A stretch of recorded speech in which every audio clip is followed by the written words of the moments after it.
वंचितच्या राष्ट्रीय अध्यक्षांची आज निवडणूक आहे आणि त्या संदर्भात बोलण्यासाठी आपल्या सोबत वंचितचे युवा नेते सुजात आंबेडकरजी आहेत. दादा, काय म्हणाल? आज राष्ट्रीय अध्यक्षांची निवड आहे. खरं तर राष्ट्रीय पक्षाचा दर्जा मिळाल्यानंतर ही निवडणूक पहिल्यांदाच होत आहे. कसं वाटतं? नाही, ही निवडणूक खूप महत्वाची आहे. कारण आपण जर बघितलं असेल तर वंचित बहुजन आघाडी जेव्हा स्थापन झाली तेव्हापासून आम्ही प्रामुख्याने एक मुद्दा मांडत आलो की सर्वसामान्य नागरिकांसाठी, तमाम वंचितांसाठी, ज्यांच्यापर्यंत आतापर्यंत लोकशाही ही फक्त मतदानाच्या स्वरूपात आली होती, त्यांना सत्तेत पोहोचवण्याचं काम आणि त्यांना सत्ता देण्याचं आणि त्यांना ताकद देण्याचं काम हे वंचित बहुजन आघाडी करते. आता त्याच प्रकारे पुढे जाताना वंचितच्या आतमध्ये लोकशाही असली पाहिजे. वंचित बहुजन आघाडीच्या आतमधली लोकशाही उभारली पाहिजे आणि या लोकशाहीतनं तळागाळातले जे वंचितचे कार्यकर्ते आहेत ते नेतेपदी आले पाहिजे. त्याच्यासाठी एक महत्वाची ही प्रक्रिया आहे आणि मी म्हणून वंचितच्या तमाम आज कार्यकर्त्यांना आणि इकडे उपस्थित वंचितच्या मतदारांना मी शुभेच्छा देतो. नुकत्याच विधानसभा निवडणुका पार पडलेल्या आहेत. राज्यात आपल्याला अपेक्षित यश मिळालेलं नाही. त्या पार्श्वभूमीवर ही निवडणूक कशी वाटते? नाही, ही निवडणूक म्हणजे लोकसभेमध्ये किंवा विधानसभेमध्ये जो निकाल झाला त्याच्याशी या निवडणुकीचा काही संबंध नाही. ही निवडणूक आम्ही तशीही 5 वर्षातून एकदा घ्यायचं हे आमचं ठरलं होतं. ती पक्षाचं धोरण सुद्धा आहे. आणि एक परत मी हे सांगतो की वंचितांना सत्तेत पोचवायचं असेल तर जसं बाहेर लोकशाही टिकवणं महत्वाचं आहे, तसं पक्षांनी आतमध्ये सुद्धा लोकशाही पाळणं हे अतिशय महत्वाचं आहे आणि त्याच्यासाठी लोकशाही बळकट करणारी ही एक निवडणूक आहे.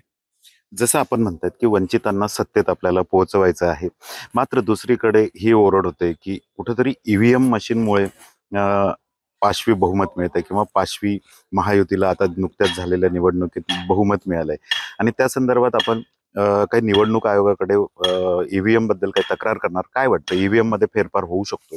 हे बघा, 2004 मध्येच पहिली केस बाळासाहेब आंबेडकरांनी ईव्हीएमच्या विरुद्ध टाकली होती. तेव्हा काँग्रेसचं सरकार होतं, तेव्हा काँग्रेसला ते सोयीचं होतं म्हणून त्यांनी ती केस घेतली नाही. तेव्हा बीजेपी सुप्रीम कोर्टकडे गेली. मग त्याच्यानंतर 2014ला बीजेपी आली. आमची ईव्हीएम बद्दलची भूमिका बदलली नव्हती. बीजेपीला ईव्हीएम सोयीचं झालं, बीजेपीने ईव्हीएमला जवळ केलं आणि काँग्रेस सुप्रीम कोर्टात पळाली. आम्ही 2004 पासून सातत्याने ईव्हीएम हटाव या भूमिकेवरती ठाम आहोत, अजूनही आहोत. त्याच्याहून महत्वाचा जो ह्या विधानसभेमध्ये एक मोठा आपल्याला कोणालाही मान्य नसेल असा जो आपल्याला निकाल दिसला आणि जे 4 महिन्यापूर्वी लोकसभेला मॅन्डेट दिसलं ते अख्खं 3 महिन्याच्या आतमध्ये कम्प्लीट 100% रिव्हर्स मॅन्डेट आपल्याला विधानसभेला दिसलं.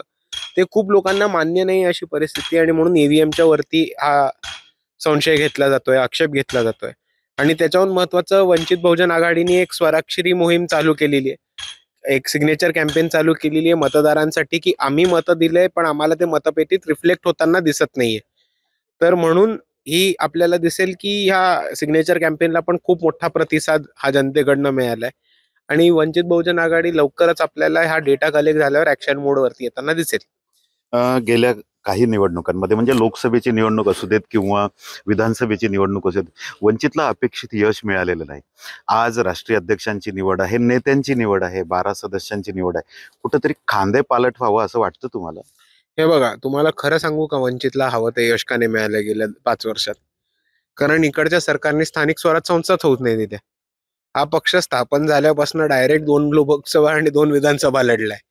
आमचा पक्ष हा तळागाळातल्या कार्यकर्त्यांनी उभा केलेला पक्ष आहे आणि त्या कार्यकर्त्यांच्याच निवडणुका नाही झाल्यात.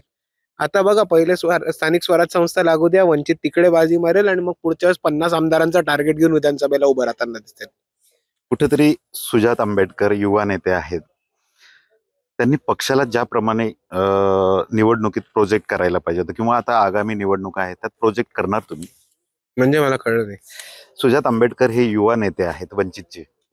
ज्याप्रमाणे त्यांचं प्रोजेक्शन हवं असतं त्याप्रमाणे त्यांचं प्रोजेक्शन झालेलं नाही असं वाटतंय आणि त्यामुळे अपेक्षित यश म्हणजे मिळालं मला नाही. प्रोजेक्शन म्हणजे काय म्हणजे म्हणायचं? तुम्ही ज्याप्रमाणे प्रचार करायला हवा होता निवडणुकीमध्ये, तसं आपण कुठं दिसला नाहीत, कुठं सभा घेतल्या नाहीत असं. तुम्हाला कोणी सांगितलं? नाही, ज्याप्रमाणे ज्याप्रमाणे म्हणजे ज्या साहेब, अपेक्षित. तुम्ही नीट परत एकदा तपासा. बाळासाहेबांनंतर सगळ्यात जास्त सभा माझ्या झाल्यात. एक काहीतरी 39 सभा ह्या माझ्या विधानसभेला झाल्यात. तर परत प्रश्न विचारायच्या आधी माहिती तपासून बघा एकदा. आगामी ज्या निवडणुका होतील जसं स्थानिक स्वराज्य संस्थेच्या, कसा असेल अजेंडा, कसा असेल वंचित? चांगलं असेल. तरी किती अपेक्षित यश? ते तुम्हाला कळेल आल्यावर. तर नक्कीच हे होते सुजात आंबेडकर, आगामी ज्या काळात स्थानिक स्वराज्य संस्था आहे यात मोठ्या प्रमाणात यश संपादन करून आगामी काळात 50 आमदारांचा टप्पा आम्ही गाठू अशी त्यांनी अपेक्षा व्यक्त केली आहे. कॅमेरामन शांतारामसह doctor Sanjay Mahajan, ABP Majha, Shegaon, Buldhana. ABP माझा, उघडा डोळे बघा नीट.